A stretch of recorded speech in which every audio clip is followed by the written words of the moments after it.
There is a prison from which you have never escaped. It has no bars, no guards, no visible walls, but it controls every thought you think is yours, every desire you believe is authentic, every truth you accept without questioning. Michel Foucault dedicated his life to exposing this invisible prison, and what he discovered is so disturbing that once you see it, you can never ignore it again. You are about to discover that almost everything you consider natural about yourself was carefully constructed by forces you don't even realize exist. And the scariest part, you are both the prisoner and the jailer. Foucault wasn't interested in giving you comforting answers. He was interested in destroying the illusions you mistake for reality. Today, I'm going to show you why his discoveries are so dangerous. They can completely dismantle your understanding of who you are, what is true, and how power really works. If you're ready to see what cannot be unseen,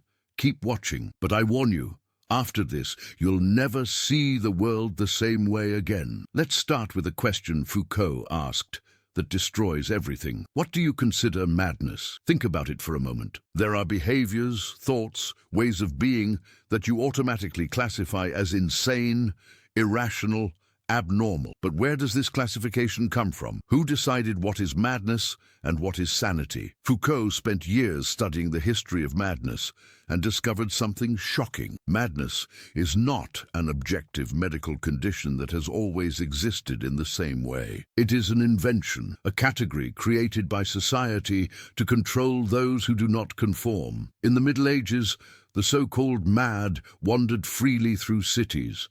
They were seen as possessing special wisdom, connected to the divine in ways that ordinary people were not. Then something changed. During the Renaissance, Europe began locking these people up, not because they became more dangerous, but because society decided that rationality, productivity, order were the supreme values. Anyone who couldn't work, who couldn't reason in the accepted way, who couldn't behave according to norms, was classified as mad and removed from society. Foucault called this the Great Confinement. Psychiatric hospitals, asylums, prisons began appearing throughout Europe. But here's the disturbing truth Foucault revealed. These institutions were not created to heal the mentally ill.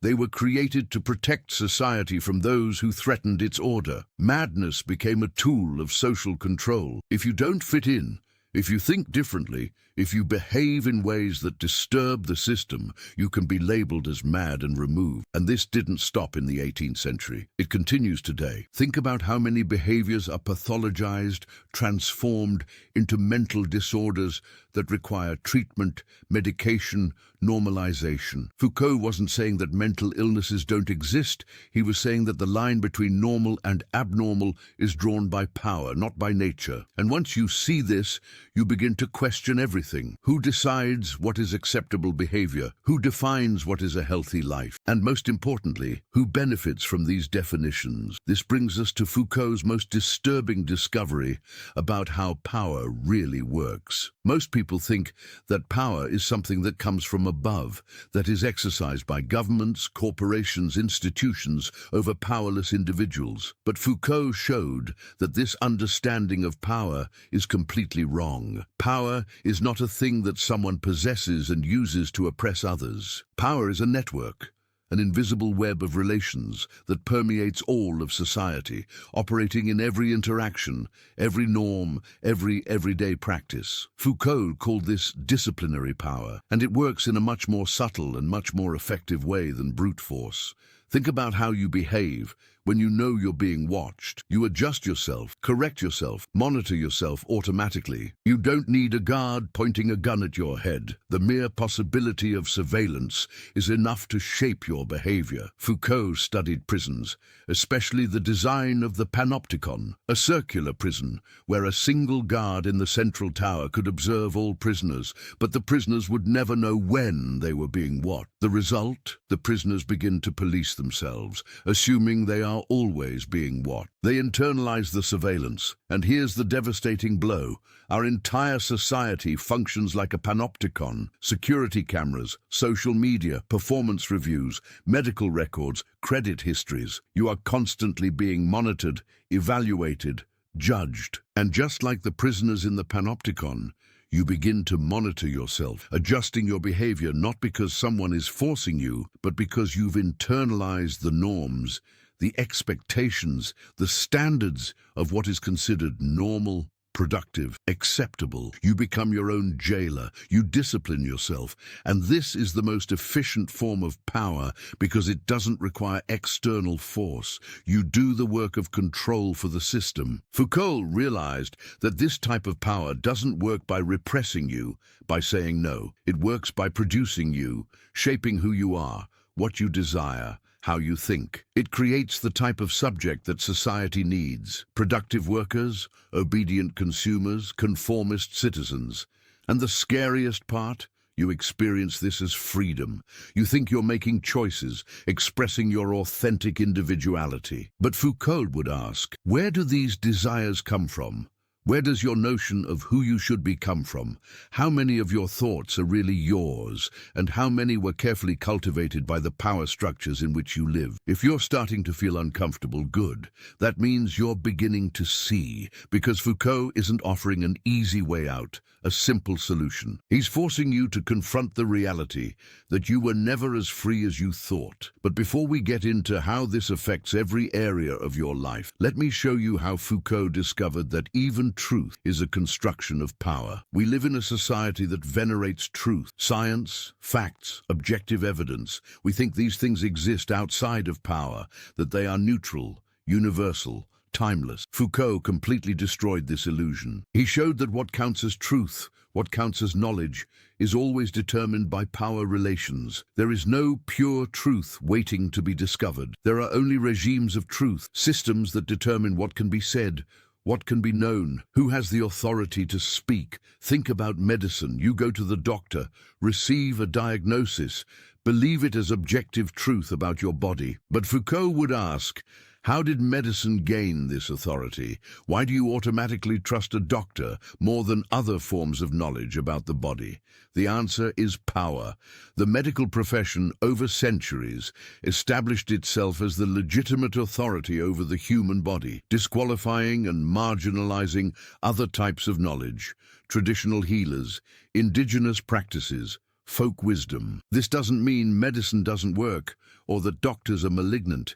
It means that what counts as legitimate medical knowledge is determined by power structures, institutions that certify, regulate, define what is real science versus pseudoscience. Foucault called this power knowledge. Power and knowledge are not separate. They are intertwined. Knowledge is always produced within power relations, and knowledge in turn produces effects of power. Think about how psychology categorizes behaviors. Homosexuality was considered a mental disorder until 1973. Not because science suddenly discovered new evidence, but because power relations in society change. What counts as normal versus pathological is not determined by nature, but by who has the power to define the categories, to create diagnostic manuals, to decide what needs to be cured. And this extends to everything. History is written by the victors.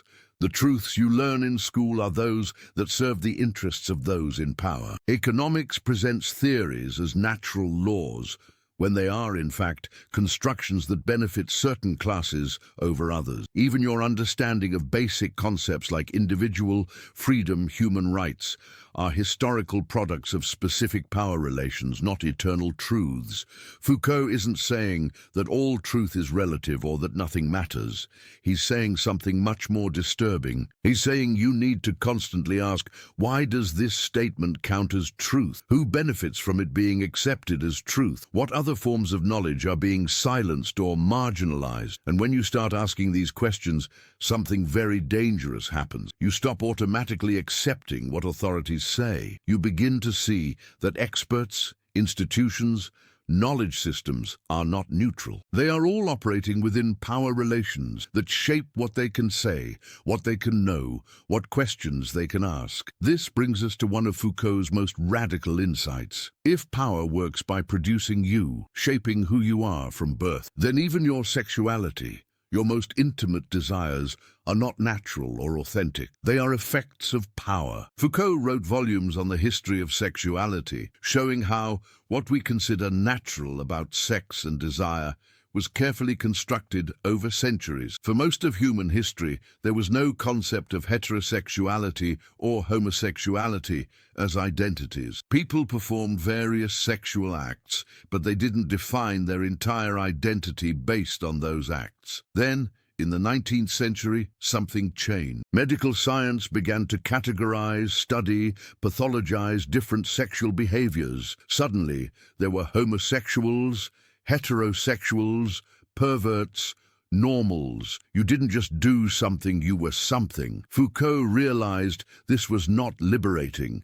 It was a new form of control. By creating these identity categories, power could regulate, monitor, normalize people in much more effective ways. You weren't just being controlled from outside, you were being produced as a certain type of subject with specific desires, specific behaviors, specific ways of understanding yourself. And this continues today. Think about how many identity categories exist now. Sexual orientations, gender identities, personality types, attachment styles. Each of these categories promises to give you self-awareness, help you understand who you really are. But Foucault would ask, are these categories revealing your true self or creating yourself? Are they liberating you or just providing new ways to be governed, new ways to shape your behavior according to social norms? This doesn't mean completely rejecting these categories. It means recognizing that they are not natural, inevitable, or permanent. They are historical tools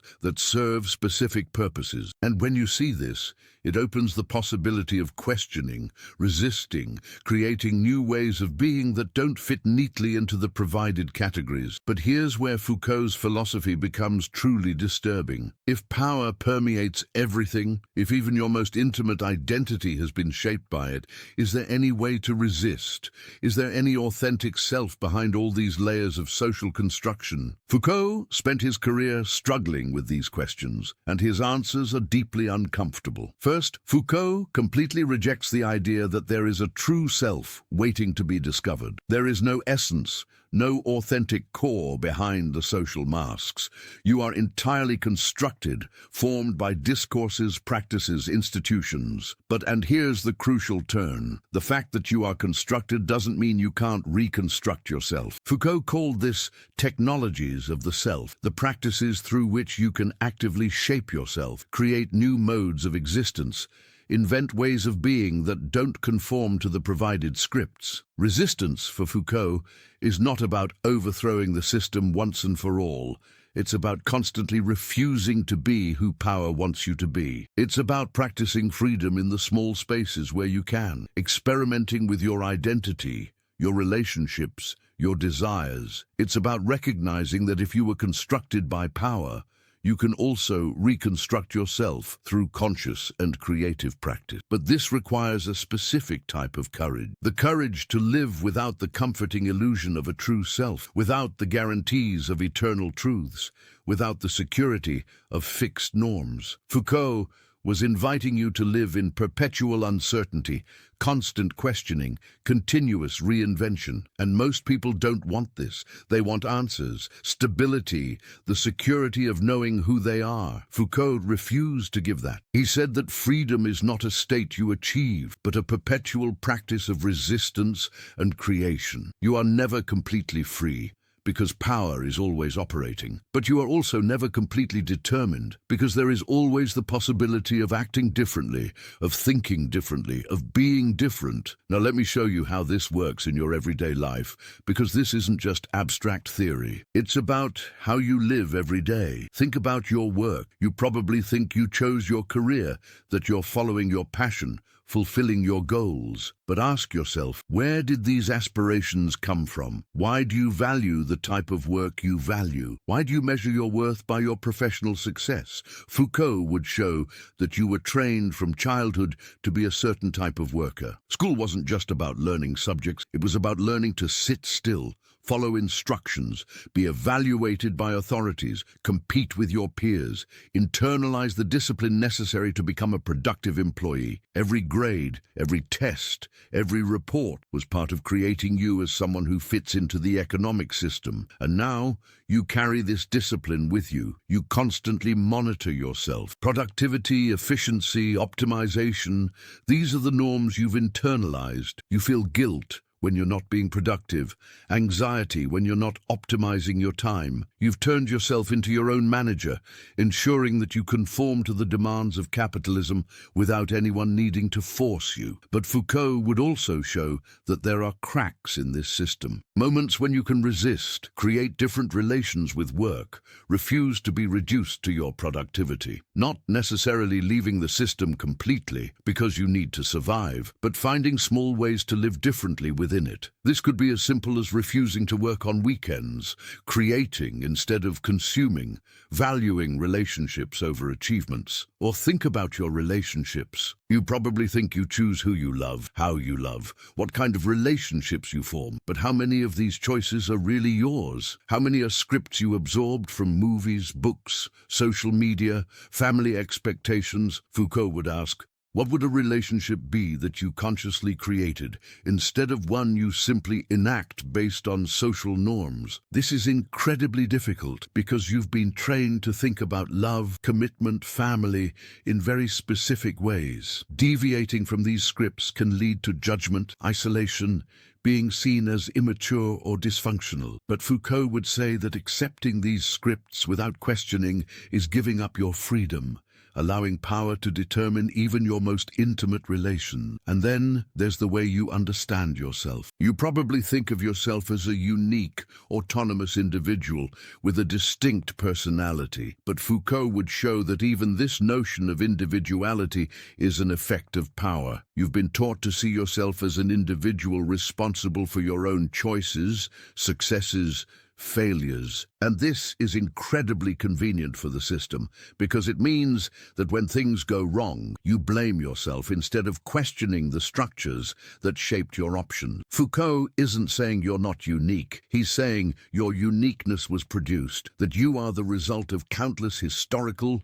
social, institutional forces converging to create you. And recognizing this can be liberating because it means you can consciously participate in your own creation instead of just passively accepting who you were shaped to be. But here's the final paradox Foucault leaves you to face. If everything is construction, if there's no firm foundation, no eternal truth, no essential self, then how do you live? How do you make decisions? How do you create meaning? Foucault refused to answer these questions for you. He said this was your task, to create your own ethics, your own values, your own way of being without the comfort of absolute foundations. He called this care of the self, the practice of actively shaping your life as a work of art. There is no model to follow, no instruction manual.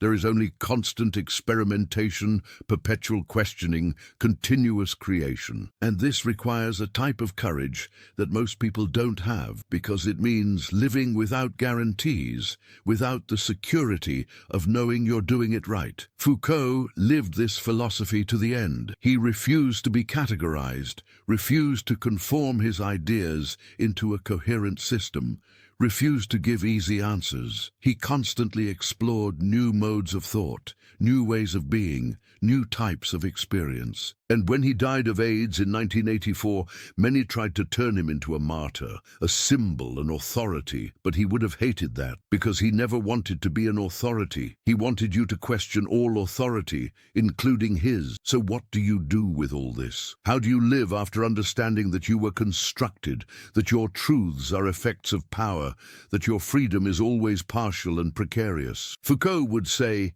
you live consciously. You stop blindly accepting the norms, the values, the identities that were handed to you. You begin to constantly ask why. Where does this come from? Who benefits?